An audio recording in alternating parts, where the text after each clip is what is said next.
We hear in our scripture today of the sudden appearance of radiant light emanating from Jesus on that mountaintop, where 3 of his disciples witnessed this amazing event. And then God acknowledging his son, Jesus. This is my son, my chosen. Listen to him. And Jesus becomes so dazzling that it is frightening to the disciples. Is this what is really frightening? The fact that they find themselves witnessing this incredible change in Jesus? Or is it all of a sudden they're in a cloud with God? What a mountaintop experience in so many ways. And they don't talk about it? Really? But isn't it interesting that in this reading, we go from the mountaintop experience and then run smack dab into the real world? The Reverend Zane Holmes, and you might remember him, he's the host and narrator of the Disciple Class videos. And so you might remember that name from that. And he reminds us of our marching orders as Christians. And he says, Christianity is a come and go affair. We come up to the mountain, but we must go back down again. Just as we come to worship and we are called to go out to serve. And isn't that the example of our story today? But have you ever experienced something like that? Going from a mountaintop experience and then you bump right back into the real world. And it can be really startling in some ways, can't it? And this is an important part of our message today, I think.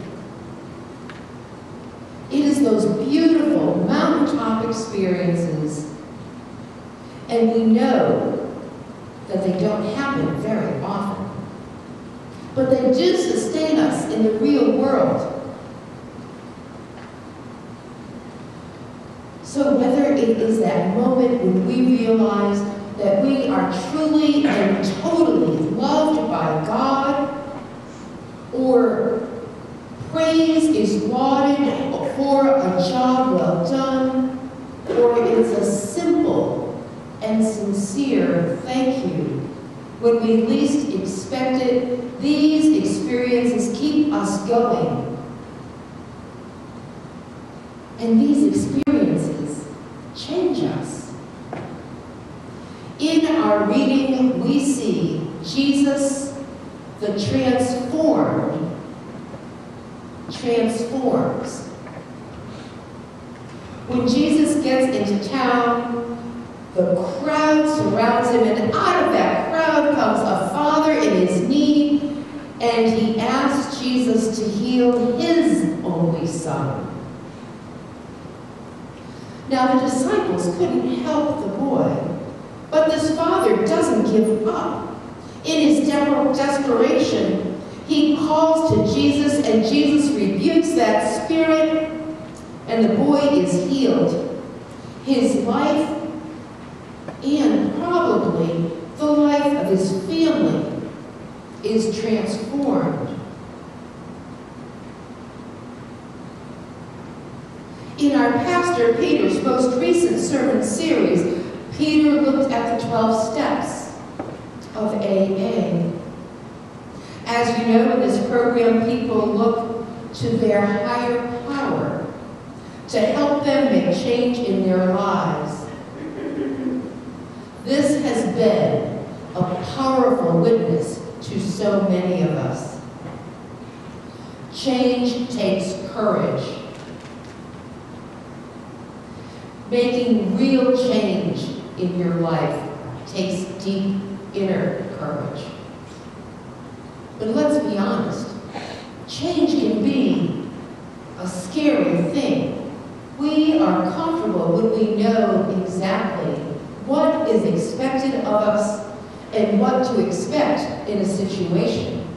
And it's so easy to make excuses or simply to say, well, that's just the way I am. Today we have just one of the many stories of Jesus healing, changing, and transforming lives. I often wonder what would happen if we allowed Jesus to transform us. I mean, really change us. The real question for me is, and perhaps for you, am I really all that God created me to be?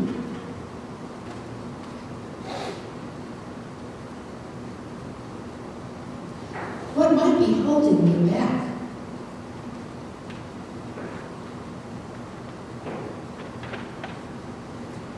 There are many things in our lives, our quiet, solitary lives, that we carry alone.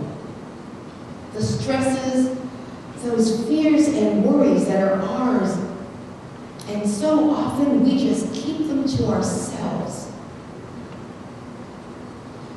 We need to be reminded we are not alone. Jesus is here. Jesus wants to be yoked with us. Do you remember Peter speaking of being yoked just a few weeks ago? It was a great reminder that we don't need to carry anything alone.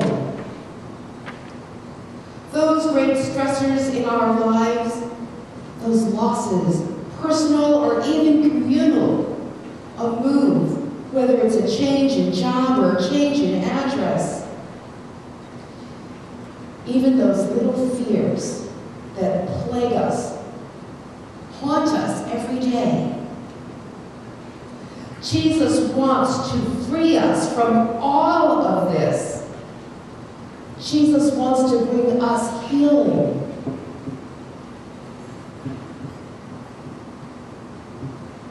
Healing from our fears, healing from those everyday worries and concerns. You know the hymn, what a friend we have in Jesus. This simple hymn reminds us to take all of our cares to the Lord in prayer. This is truth, and this is wisdom. Don't you wonder what would happen if we really gave it all of our fears and cares to Jesus? I'll tell you the truth. What happens for me is just a moment after I've given those concerns to Jesus in prayer, I take them back. I again start to worry and fret, but I've learned and I've come to realize that I do this, and so I keep practicing giving it back to Jesus once again, and sometimes again and again. I think we do this as we are learning to trust. We are learning to trust Jesus with all we truly are and with all things in our lives. Learning that no matter what happens, we are not alone. Learning that our hearts can be changed. We all know that if we do what we've always done, we will get what we've always got. Let us admit that in our humanness, we are weak. But Jesus can take on whatever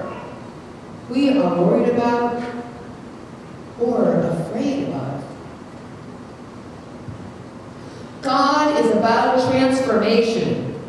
And it is through Jesus that our lives can be truly transformed. May Christ give us the courage to become all that we have been called to be.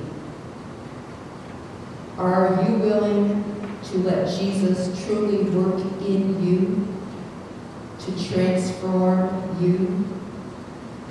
Amen.